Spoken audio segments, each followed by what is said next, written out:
Hello friends, हम आपको organic chemistry पढ़ाने जा रहे हैं। और ऑर्गेनिक केमिस्ट्री में आपको देखो जैसे बहुत से टॉपिक होते हैं, nomenclature, isomerism, general organic chemistry, reaction mechanism. तो हम लोग पढ़ेंगे फोर्थ पार्ट ऑर्गेनिक का रिएक्शन मैकेनिज्म।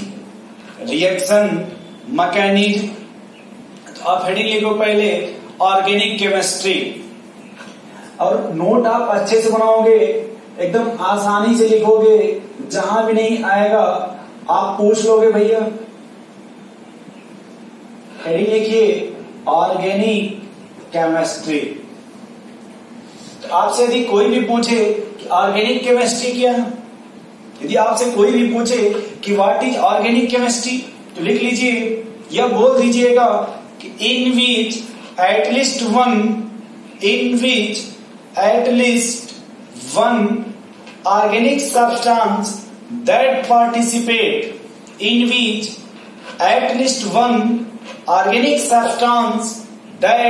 पार्टिसिपेट जो लोग नहीं लिख पा रहे हो वो बोर्ड पे देखें।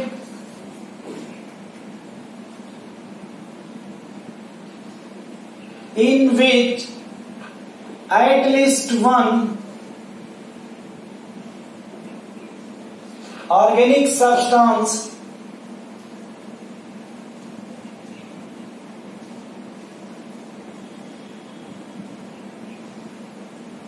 that participate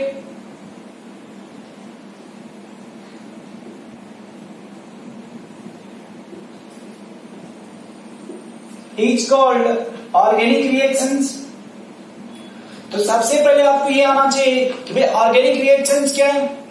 in which at least one organic substance that participate is called organic reactions. किसी भी ऑर्गेनिक रिएक्शंस में एकदम स्टेप बाय लिखे जाइएगा। देखिए रिएक्टेंट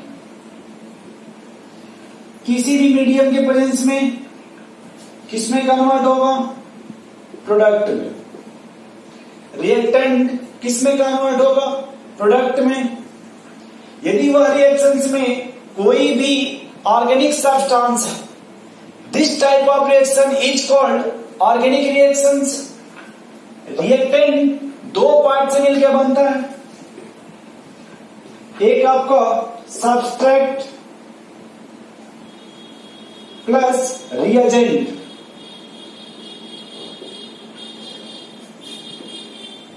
बनेगा आपका फिर प्रोडक्ट। अब ये ऐसे बोलिए मेन प्रोडक्ट प्लस को प्रोडक्ट।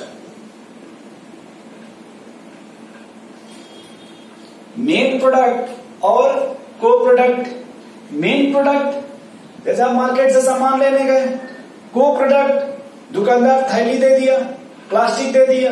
सब्जी लेने गए, दुकानदार प्लास्टिक दे दिया, ये को प्रोडक्ट। वो लेना नहीं था लेकिन मेन के साथ वो मिल गया आपको, तो ये इसी तरह से होगा।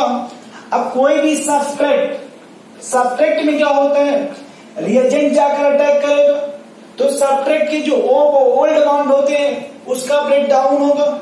सब्सट्रैक्ट के जो ओल्ड बॉन्ड है उसका ब्रेक डाउन होगा, नए बॉन्ड का फॉर्मेशन होगा, और वही नए बॉन्ड का formation that is called main product and को प्रोडक्ट। एक एग्जांपल ले लेते हैं यहां पे, subtract CH4, reagent chlorine gas, medium sunlight, ठीक है।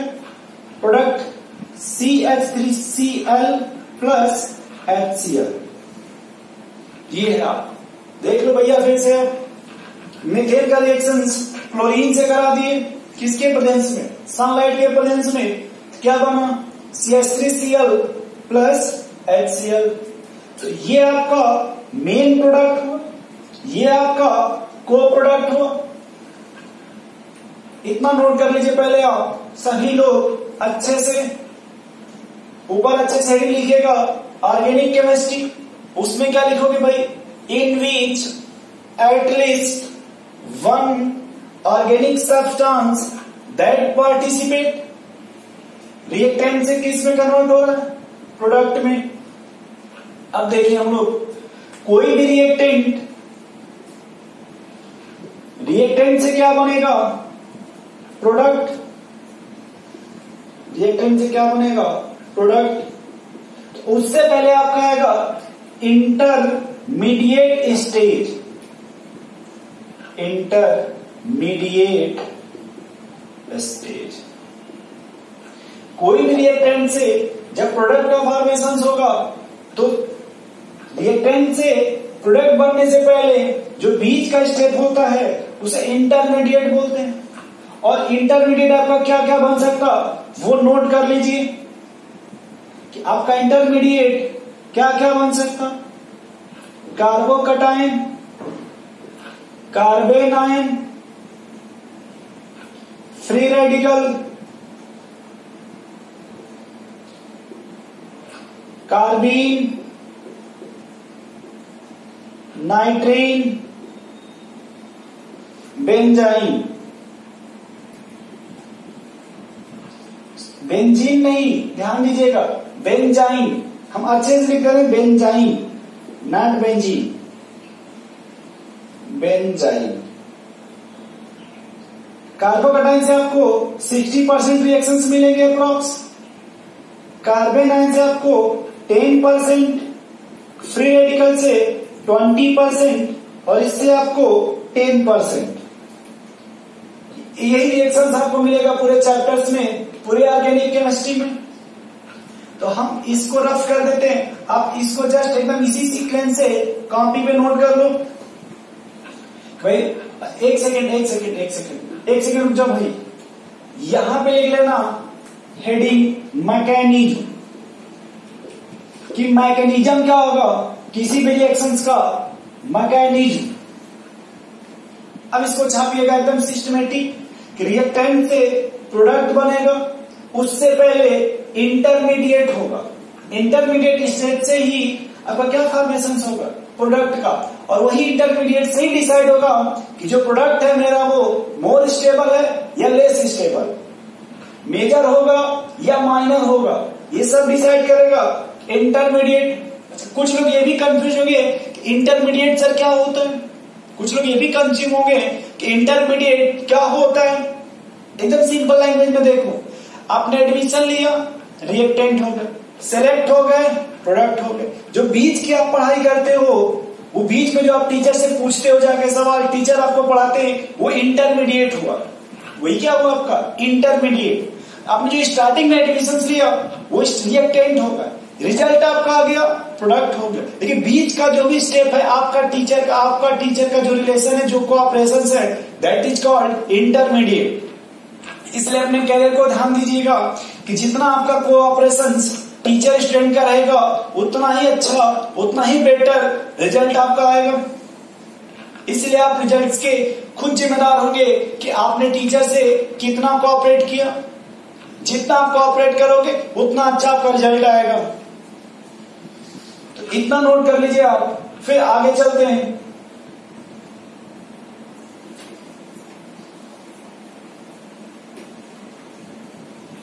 नोट हो गया ना ये आपका? और ये फिर से ध्यान से सुन लो भाई, ये आपको एक लैंग्वेज में याद हो जाना चाहिए कि हमारा इंटरमीडिएट क्या है। ये आपका काम है, इसको हर हाल में याद कर डालिए आप। देख लो फिर से एक बार, carbocation, carbanion, free radical, carbene, nitrene, benzyne. Carbocation, carbanion, free radical, benzene, carbene, benzyne. तो इसको एकदम अच्छे लैंग्वेज में याद कर लीजिएगा कि भाई इंटरमीडिएट सर ने क्या बोला था। किसी भी रिएक्शंस में जो इंटरमीडिएट होगा वो क्या हो सकता, या तो कार्बोकटाइन, कार्बेनाइन, फ्री रेडिकल। ये तीन इंपॉर्टेंट है, बहुत ही इंपॉर्टेंट है। इसमें से भी सबसे अधिक इंपॉर्टेंट कार्बोकटाइन है, सबसे अधिक इंपॉर्टेंट कार्बोकटाइंस है। उसके बाद 20% आपका फ्री रेडिकल है, 10% आपका कार्बेनाइन है और 10% में 3 इंटरमीडिएट्स, कार्बीन, नाइट्रीन, बेंजाइन। ठीक है दोस्त, ठीक है भाई ना सब लोग, इतना सब लोग क्लियर हो गए।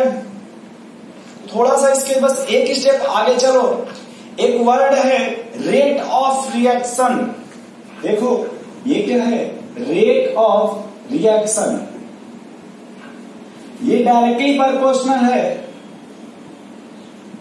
Stability of reaction intermediate. ये उसके जस्ट नीचे नोट कर लो आप, रेट ऑफ रिएक्शंस किसके डायरेक्टली प्रोपोर्शनल है, stability of reaction intermediate.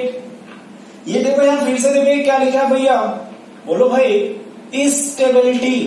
Stability का सेंस हुआ कि जो रिएक्शन इंटरमीडिएट है, आपका वो इंटरमीडिएट क्या है वो भी देखो हम यहां बताते हैं आपको। इंटरमीडिएट या तो वो कार्बोकैटायन हो सकता, या तो आपको कार्बन आयन हो सकता, या तो वो फ्री रेडिकल हो सकता, या तो वो कार्बीन हो सकता, या तो वो नाइट्रीन हो सकता, या फिर वो आपका बेंजाइन हो सकता है। ऐसे अब हम लोग आगे जो भी पढ़ेंगे अब ऐसे ही लिखा जाएगा कि कार्बोकैटायंस जो रेट ऑफ रिएक्शंस है ये कार्बोकैटायंस के स्टेबिलिटी के डायरेक्टली प्रोपोर्शनल है। दो ही मुद्दा होता है, more stable less stable, more stable less stable, more stable major product, more stable major product. यदि रिएक्शन इंटरमीडिएट मोर स्टेबल है देन मेजर प्रोडक्ट। ये नोट कर लो आप इसी के जस्ट नीचे, और इसे पॉइंट बना के लिखोगे आप ऐसे नोट्स पे, एकदम क्लीन क्लीन लिखो, एकदम साफ साफ आप लिख लो। यहां पे major product are formed according to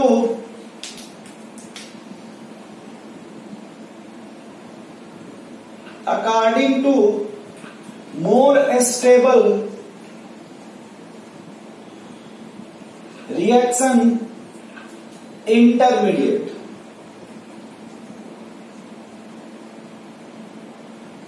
more stable reaction intermediate. ठीक है, देख रहे हैं यहाँ पे। अब देखो फिर से हम आप एक बार समराइज करा देते हैं कि भाई हमने आज क्या पढ़ा आपको। पहले थोड़ा ही पढ़ो, अच्छे से पढ़ो, सभी लोग पूरी कॉपी को स्टार्टिंग से देखो। भाई हमने सबसे पहले क्या आपसे बोला, ऑर्गेनिक रिएक्शंस। अब आप बोलो कि ऑर्गेनिक रिएक्शन में हमने क्या बोला आपको, बोलो भाई बोलो, बोलो यार क्या बोला गया आपको ऑर्गेनिक रिएक्शंस में। कैसे बोलोगे कि ऑर्गेनिक रिएक्शंस है, बोलिए। In which at least one organic substance that participate. फिर आपने लिखा रिएक्टेंट किस में कन्वर्ट हो रहा है, प्रोडक्ट में। तो रिएक्टेंट से प्रोडक्ट ऑफ फॉर्मेशन होगा, तो रिएक्टेंट से प्रोडक्ट ऑफ फॉर्मेशन होगा किसी न किसी कैटलिस्ट के प्रेजेंस में, या कोई मीडियम होना चाहिए। फिर आपने लिखा मैकेनिज्म, कि मैकेनिज्म क्या होना चाहिए रिएक्शंस का, किसी भी रिएक्शन का मैकेनिज्म क्या है। उसमें आपने लिखा रिएक्टेंट से जब प्रोडक्ट ऑफ फॉर्मेशन होगा तो पहले इंटरमीडिएट आएगा। वो कौन कौन हो सकते, कितने इंटरमीडिएट थे भाई, मुद्दे की बात कितने थे, 6। कौन, carbocation, carbon ion, free radical, carbene, nitrene, benzene. ऐसे 6 पॉइंट फिंगर्स पे नोट कर लो। कार्बोकैटायन, बोलो भाई, carbanion, free radical, carbene, nitrene, benzene. उसके जस्ट बाद रेट ऑफ रिएक्शंस किसके directly proportional, stability of intermediate, major product are form according to more stable reaction intermediate. अब next heading हम लोग पढ़ेंगे टाइप ऑफ रिएजेंट, कि भाई जो आपने यहां लिखा था कि रिएक्टेंट प्लस कन्वर्ट हो रहा प्रोडक्ट में, आपने इसमें लिखा था कि सब्सट्रैक्ट पर जाकर कौन अटैक करेगा? रिएजेंट। कौन अटैक करेगा? रिएजेंट। तो अब हम लोग नेक्स्ट लेक्चर में यही से स्टार्ट करेंगे, रिएजेंट से। नोट कर लो इसको सभी लोग, अच्छे से बस स्क्रीनशॉट ले लीजिए।